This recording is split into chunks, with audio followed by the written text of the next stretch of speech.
Years we've tested many of the big luxury cars, and for the most part have been nonplussed by them. They've been soft, spongy, wallowy in the turns, clearly evident that the engineers were trying to absorb every bump on the road before it ever got to the precious cargo in the passenger's compartment. Buicks always seemed to be the epitome of this rule. But then along came 1972, and old Softy got some new leg muscles.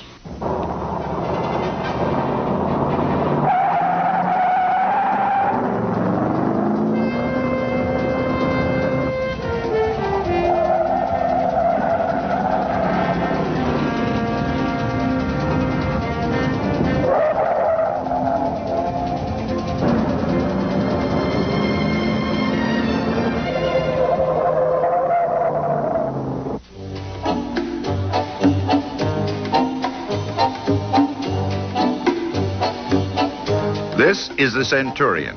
For our money, the best dollar buy in the whole Buick fleet. If you're already a Buick fan, this one might offer a few surprises. If you're moving up from an intermediate, you'll love the Centurion. If you're a Beetle owner, you'll enjoy anything that gives you a chance to straighten your legs.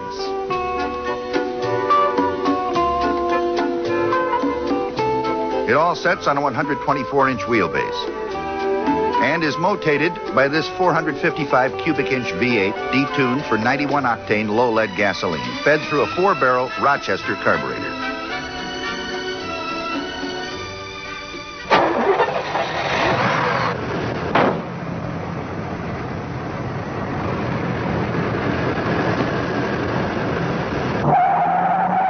When our driver wound it up and put his foot in it, she ran up to 30 in 3 seconds flat. We punched it out of the hole a second time, and 5.2 seconds later had 50 miles per hour. We were pretty happy with these times, considering the fact that the Centurion weighed 4,500 pounds. When we punched out for the 60-mile-an-hour go, it stopped the clock in 9.4 seconds. Buicks have good binders, perhaps the best in the industry, and have had for several years. From 30 miles an hour, we stopped in 37 feet.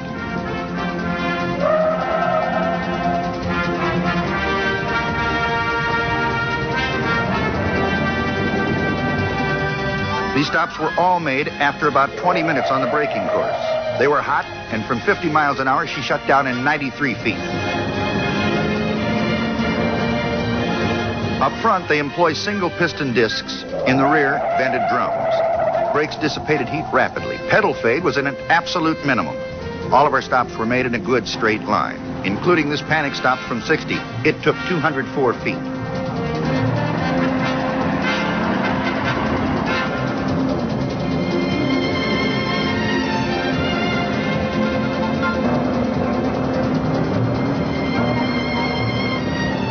Our biggest surprise came when we put the Centurion through the pylon course. On past Buicks, 25 miles an hour was our top speed. They used to wallow, strain, scream, and hiss. Finally, after knocking over most of the cones, our driver would park it and get out, a little worse for the wear. However, this model was an all-new ball game. He ran through at 40 miles an hour. Body lean was not excessive, and the recovery was very good. Although we did find that the power steering unit would hesitate and cut out about halfway through the run after fast alternating turns of the wheel. Here's that same run filmed head-on and in slow motion. The overall stability, as you can see, was very good.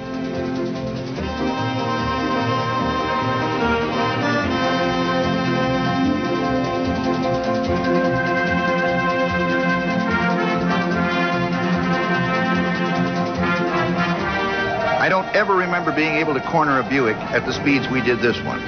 We ran it out on the track at Waterford Hills Raceway. It's a neat, well-maintained track with some very tight turns. At high speed, the front end did display a tendency to push. However, front corner dive did not seem to be excessive, nor did body lean. Like everything else with the Buick nameplate on it, the Centurion featured independent suspension with A-frame upper and lower control arms, coil springs, and ball joints. Even when the front end did wash out, the 455 cubic inch banger up front had enough wallop to power it through the corner.